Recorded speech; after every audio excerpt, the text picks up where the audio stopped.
ADRE result 7 March শুক্ৰবাৰে আমাৰ grade 3 আৰু গ্ৰেড 4ৰ যি আমাৰ ৰিক্ৰুটমেণ্ট কমিশ্যন আছে তেওঁলোকে ঘোষণা কৰিব যিমান কেইটা পদ আছে তাৰ বিপৰীতে দুজনকৈ ল'ৰা ছোৱালীক এই পৰীক্ষাত উত্তীৰ্ণ হ'ব আৰু তেওঁলোকৰ মাজত পৰৱৰ্তী সময়ত ৰিটেন টেষ্ট অৰেল অনুষ্ঠিত হ'ব অৰ্থাৎ লিখিত পৰীক্ষাৰ ৰিজাল্ট গ্ৰেড 3 আৰু গ্ৰেড 4 আমি 7 মাৰ্চ তাৰিখে ঘোষণা কৰিম এটা পোষ্টৰ বিপৰীতে দুজনকৈ ল'ৰা ছোৱালীয়ে এই লিখিত পৰীক্ষাত উত্তীৰ্ণ হ'ব শেষৰ নম্বৰটোত যদি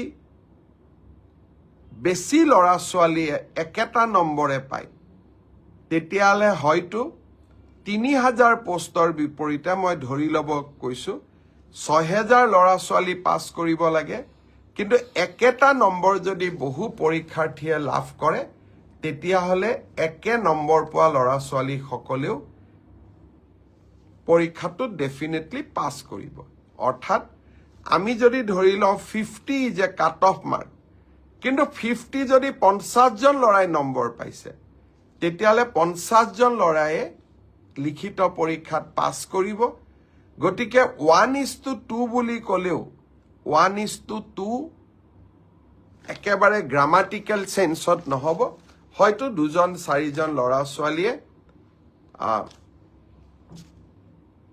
বেছিকৈ পাছ কৰিব এডিআৰইৰ পৰীক্ষালৈ তাৰ ৰিজাল্ট কি হ'ব তাক আপোনালোকে জানেই সেইবাবে মই যিসকলে পাছ কৰিব তেওঁলোকক অভিনন্দন জনাইছোঁ যাতে অৰেলৰ বাবে তেওঁলোক সাজু হ'ব পাৰে আৰু যিসকলে পাছ নকৰিব আমি পুনৰ এই বছৰৰ শেষৰ ফালে নতুন বিজ্ঞাপন দিয়াৰ বাবে চেষ্টা কৰিম আপোনালোকে আৰু এবাৰ পৰীক্ষাত অৱতীৰ্ণ হ'ব আৰু So hello everyone, welcome back to the channel.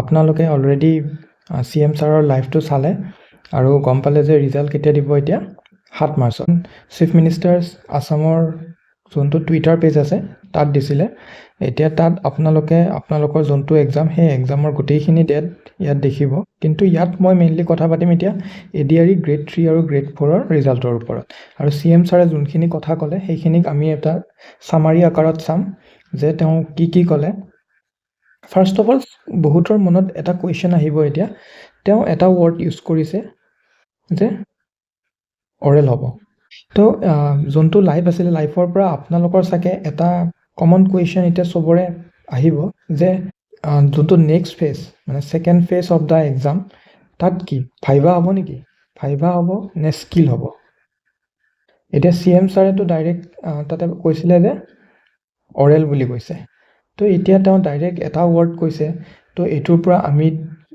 এইটো এজিউম কৰি ল'ব নোৱাৰিম যে ভাইভাই হ'ব মোৰ মতে যেনেকৈ আগতে হৈছিলে যোনবিলাক গ্ৰেড 4 খিনিত ভাইভা হ'ব আৰু যোনখিনি গ্ৰেড 3 এক্সামছ সেইখিনিত স্কিল হ'ব তো এনেকৈ হ'ব লাগে এতিয়া আমি অফিচিয়েল ৰিজাল্ট ডেট গম পালোঁ 7 তাৰিখে দিব তো আমি 7 তাৰিখলৈ ৰখোঁ তাৰপাছত আমি এইখিনি গম পাম তেওঁ যোনখিনি কথা ক'লে সেইখিনিৰ পৰা আমি কি কথা ইয়াত বুজিব পাৰোঁ ৰিজাল্ট 7 তাৰিখে দিব আৰু তাৰপাছত ক'লে যে এটা পোষ্টৰ এগেইনষ্টত দুজন কেণ্ডিডেট আৰু ইয়াত লিখিছোঁ যে same marks for the last seat will be selected for the next phase মানে এটা কৈছে যদিও এটা পোষ্টৰ এগেইনষ্টত দুটা কেণ্ডিডেট কিন্তু যোনে একদম যোনটো লাষ্ট চিট হ'ব লাষ্ট চিটটোত যদি এজন কেণ্ডিডেটে 80 পাইছে ধৰি ল'লে 80 পাইছে মানে কাট অফ মাৰ্কছ 80 গৈছে তেনেহ'লে সেই 80ত যিমান কেইজন কেণ্ডিডেট আছে 80ত অকল দুজন কেণ্ডিডেট নাৰাখে 80ত যিমান কেইজন কেণ্ডিডেট আছে সেই গোটেই কেইজনকে নেক্সট ফেজৰ কাৰণে মাতিব ফৰ এক্সাম্পল ইয়াতে অলৰেডি CM ছাৰে যোনটো এক্সাম্পল দিছে যে 3000 চিটছ আছে 3000টা পোষ্ট আছে 3000 পোষ্টৰ কাৰণে মাতিব কিমান লাগে ইনটু 2 ৰেচিঅ'ত ইনটু 2 কৰিলে 6000 কেণ্ডিডেটছহে মাতিব লাগে। কিন্তু ইয়াৰ পৰা 5999টা কেণ্ডিডেট মাতিলে আৰু যোনটো লাষ্টৰ পোষ্ট আৰু এটা চিট খালী আছে, এটা মাতিব লাগে। কিন্তু ইয়াতে বোলে দুজন কেণ্ডিডেট নহয়, ইয়াতে কেণ্ডিডেট কিমান আছে? আছে 30 জন। তেতিয়াহ'লে 30 জন আছে আৰু এই 30 জনে 80 পাইছে, যোনটো 80টো মই কাট অফ বুলি ধৰি লৈছোঁ। তো কি হ'ব? এই গোটেই 30 জনকে ইয়াতে স্কিল টেষ্টৰ কাৰণে মাতিব। মানে 599টাটো already selected for the next phase আৰু লগতে 30 এড হ'ব। 9 এইফালে কিমান হ'ব? 26029। তো মাতিব লাগিছিলে কিমান? মাতিব লাগিছিলে 6000। এতিয়া মাতিলে কিমান? 6029। তো এইটো বুজি পালে এতিয়া? মই ইয়াত বুজাই দিলোঁ। তো এইখিনি হ'ল। এতিয়া লাষ্ট পইণ্টটো যে আৰু এটা ক'লে যে ADRE 3.0। ADRE 3.0ৰ অলপ তেওঁ এটা হিণ্ট দিলে যে নতুন ৰিক্ৰুটমেণ্ট এই বছৰৰ লাষ্টত নহ'লে নেক্সট ইয়াৰ হ'বই হ'ব। তো ADRE 3.0ৰ কথা ক'লোঁ। তো এইখিনিয়ে কথা আছিলে। এতিয়া আপোনালোকে এইখন পালে আৰু এতিয়া স্কিল টেষ্টৰ কাৰণে পঢ়া ষ্টাৰ্ট কৰি দিয়ক।